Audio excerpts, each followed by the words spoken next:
Sekarang terkait dengan Pancasila. Nanti dengan pola pikir yang saya sampaikan, kita bisa menilai lah, apakah pemerintahan yang sekarang ini sudah benar, sehingga perlu kita pertahankan dan kita perjuangkan terus kebenarannya itu, ataukah pemerintahan ini sebetulnya sudah banyak melencengnya dari Pancasila, gitu ya. Ataukah secara substansial sudah makar kepada Pancasila pemerintahan itu.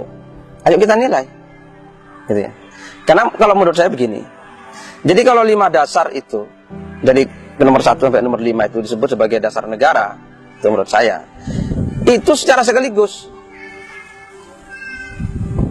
tidak 1 dulu, 2 dulu, 3 dulu, 4 dulu, tidak sekaligus. Maksudnya secara sekaligus itu bagaimana? Karena ini dasar itu beda dengan tiang. Kalau tiang kita bisa pasang satu-satu, tapi kalau dasar itu pondasi, itu harus kelima-limanya itu sekaligus mendasari bangunan yang bernama Indonesia.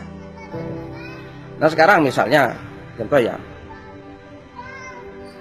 dalam bidang pendidikan, gitu ya, contoh, pendidikan di Indonesia itu apakah sudah dibangun di atas 5 dasar? Itu sekaligus. Maksudnya di situ jadi kebijakannya, polisinya, undang-undangnya sudah mencerminkan ketuhanan yang Maha Esa, kemanusiaan yang adil dan beradab, persatuan Indonesia, kerakyatan, dan keadilan sosial. Ayo kita uncai itu. Kalau menurut saya masih banyak bolong-bolongnya. Gitu ya. Kesehatan juga, coba. Apakah kelima-limanya sudah menjadi pondasi dalam kesehatan, dalam undang-undangnya, dalam peraturannya, dalam polisinya? Terus politik juga, bagaimana perpolitikan kita, gitu ya. Menurut saya perpolitikan yang paling banyak makarnya pada Pancasila, gitu ya. Politik mengabaikan ketuhanan, jelas, gitu ya. Karena sekarang orang dalam berpolitik itu tidak pernah mempertanyakan Allah ridho atau tidak, halal atau tidak. Dalam politik apapun halal. Nah itu sudah makar kepada Pancasila, gitu ya. Terus kemanusiaan diperhatikan nggak dalam politik? Tidak kan? Manusia dinistakan dalam politik karena money politik merajalela. Itu sama dengan menistakan manusia dan menghilangkan keadilan dan peradaban manusia. Terus persatuan Indonesia apalagi? Masing-masing politikus memperjuangkan kepentingannya. Partai-partai merusak persatuan karena yang didepankan adalah kepentingan partainya dan ambisi-ambisi kekuasaan dari partainya. Kerakyatan apalagi?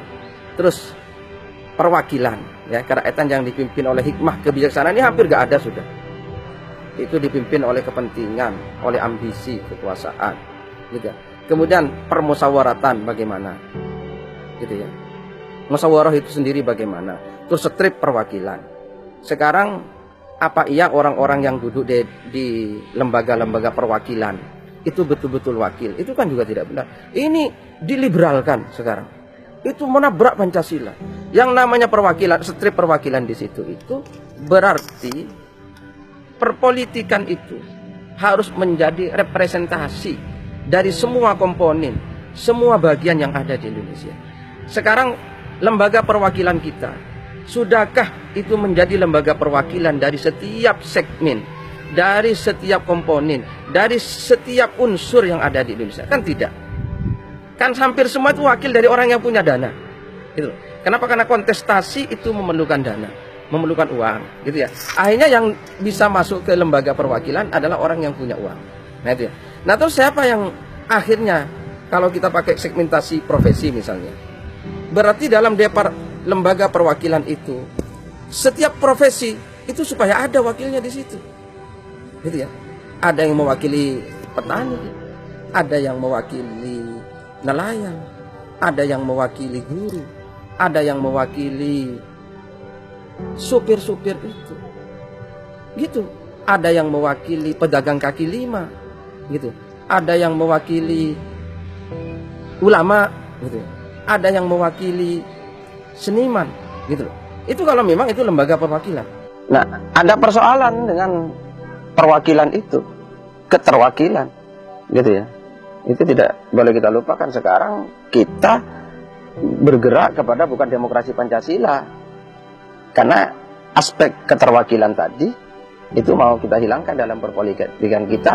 Kita sudah mengarah kepada demokrasi liberal, dan ini penistaan terhadap Pancasila, ini makar terhadap Pancasila, dan kita membiarkan itu. Pemerintah membiarkan, partai-partai sengaja melakukan seperti itu. Menurut saya itu makar, gitu ya, makar secara substansial. Jadi kalau kita mau bicara makar-makaran, sebenarnya mereka makar secara substansial, karena mereka tidak menjadikan Pancasila sebagai acuannya. Jadi satu sisi mereka ayo Pancasila, berpegang Pancasila, tapi politik kita sudah demokrasi liberal, gitu ya. Siapapun sekarang, apapun dilakukan, yang penting tujuan politiknya bisa tercapai. Demokrasi sekedar alat akhirnya bagi pihak-pihak yang berkepentingan untuk mencapai tujuannya. Padahal kalau Pancasila ada rambunya. Pancasila itu mesti menjadi rambu supaya kita tidak menjadi liberal. Karena tadi kerakyatan yang dipimpin oleh hikmah, kebijaksanaan dalam permusyawaratan, strip perwakilan. Nah, strip perwakilan itu maksudnya harus permusyawaratan itu dihadiri. Jadi di situ di gedung parlemen itu ada musyawarah, itu ya, diwakili oleh setiap unsur yang ada di negara ini. Bisa unsur itu dalam perspektif unsur budaya, bisa unsur dalam perspektif segmen profesi, bisa unsur itu mewakili agama juga. Jadi 6 agama yang ada di Indonesia harus ada wakilnya yang merupakan representasi. Sehingga itu lembaga perwakilan permusyawaratan betul-betul jadi musyawarah seluruh bangsa Indonesia yang diwakili oleh wakilnya yang menjadi wakil dari setiap unsur dan segmen itu. Gitu ya. Bukan liberal seperti sekarang. Baru Indonesia itu bersatu. Ini namanya persatuan Indonesia. Kalau liberal seperti sekarang ini ya nggak bisa persatuan itu, ya. Persatuan itu ya harus ada kelegowoan dari masing-masing untuk menerima yang lain. Nah, kalau sekarang kan ini perang, setiap kontestasi politik ini perang, tempur kita, saling mengalahkan dan saling membunuh satu sama lain. Ya terjadi dan yang terjadi. Ini makar terhadap Pancasila. Aspek ketuhanan diabaikan dalam politik, aspek kemanusiaan diabaikan, persatuan diabaikan, sila keempat diabaikan, apalagi yang terakhir keadilan sosial diabaikan semua. Itu dalam politik, ya. Nah, sekarang dalam ekonomi bagaimana? Ekonomi harus dibangun, ya. Mulai dari aturan-aturan, itu ya. Baik undang-undang menyangkut perbankan, menyangkut investasi, baik investasi modal dalam negeri maupun modal asing. Terus apa saja yang boleh ini dikelola oleh pengusaha dalam negeri, yang pengusaha luar negeri, apa yang harus dikelola oleh pemerintah, harus dikuasai dan dikelola oleh pemerintah, itu harus kembali pada Pancasila. Nah, sekarang kita kapitalisme liberal. Oke. Nah, ekonomi kita itu sudah bukan ekonomi Pancasila, sudah ekonomi liberal, gitu ya. Tidak ada bedanya sudah dengan ekonomi di negara lain. Maka mestinya kalau kita sudah tadi sepakat Pancasila sebagai dasar, ekonomi juga tidak boleh lepas dari Pancasila. Jadi semua, saya katakan, policy-policynya, kebijakan-kebijakannya, peraturan-peraturannya, baik menyangkut pengaturan keuangan, BI, undang-undang BI, undang-undang perbankan, gitu ya, undang-undang penanaman modal, gitu ya, undang-undang pengelolaan sumber daya manusia, sumber daya alam maksud saya, itu semuanya harus berdiri di atas 5 sila itu. Jangan menabrak ketuhanan, jangan menabrak kemanusiaan, jangan menabrak persatuan Indonesia, jangan menabrak kerakyatan, dan bermuara kepada keadilan sosial. Nah, sekarang hasilnya karena kita tidak konsisten, karena kita makar kepada Pancasila. 3% orang. Ini bukan persoalan pribumi non pribumi, tapi ini pelanggaran terhadap Pancasila. 3% orang, dan dilalah itu non pribumi, gitu ya, menguasai semua aset negara kita.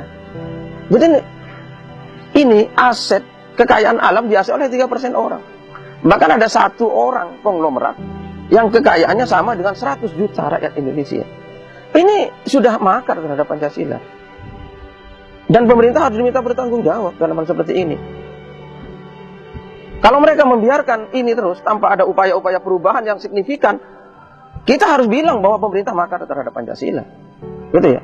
Kenapa? Karena ekonomi sudah tidak berasaskan Pancasila, tapi berasaskan ekonomi pasar, berdasarkan ekonomi liberal, kapitalisme murni liberal.